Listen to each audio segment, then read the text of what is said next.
કરીએ રાજકોટના નાયબ મુખ્યમંત્રી હર્ષ સંઘવીનો પ્રચંડ પ્રચાર, ઉદ્યોગપતિ, વેપારી, તબીબો અને વકીલો સાથે સંવાદ સમયે સંઘવીએ કોંગ્રેસ પર અને આપ પર પ્રહાર કર્યા છે।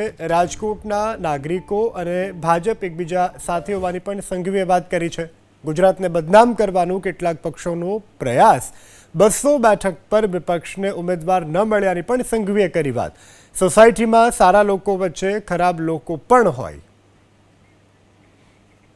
ગુજરાત અને ગુજરાતના નાગરિકોને બદનામ કરવાવાળા લોકોનો હિસાબ ચૂંટણી ચાલુ થાય તે પહેલા કરવા બદલ આપ સૌ લોકોને અભિનંદન। સાહેબ, તમે પરિસ્થિતિ તો જુઓ કે કોઈ બી રાજ્યની ચૂંટણી આવે એટલે બીજો કોઈ મુદ્દો ના મળે તો ગુજરાત અને ગુજરાતના નાગરિકોને બદનામ કરવાની શરૂઆત થઈ જતી હોય છે। આ વર્ષે બી બીજા રાજ્યની ચૂંટણી પ્રચાર દરમિયાન જે પ્રકારે અલગ અલગ પાર્ટીઓ દ્વારા ગુજરાત અને ગુજરાતના નાગરિકોને બદનામ કરવાનો પ્રયત્ન કર્યો, પણ તમે બી સૌ વેપારીઓ છો, હિસાબ વ્યાજ સમેત તમે લોકોએ ચૂકતો કર્યો તે બદલ અભિનંદન આપવા।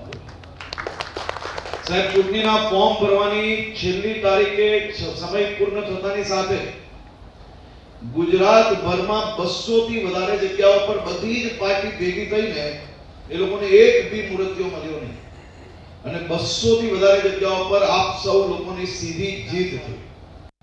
તમે સૌ લોકો કોઈ સોસાયટીની અંદર કે કોઈ સમાજની અંદર કોઈ સ્કૂલો ચલાવતા હોય તો ભણતરની અંદર આ વકીલો ભેગા થઈને કોઈ ગરીબોને ન્યાય અપાવવા માટે પ્રયાસ કરતા હશે।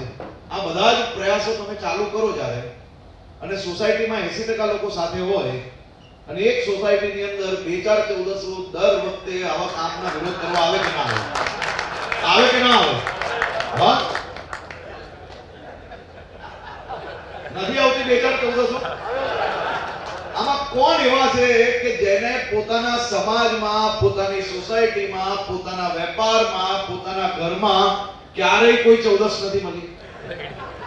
તો અમારી રાજનીતિમાં આવો 2-4-14 તો આવે કે ના આવે? મારા ત્યાં સુરતમાં મને બધા જ નાના મોટા વેપારીઓ છેલ્લા 4 મહિનાથી મળવા આવ્યા।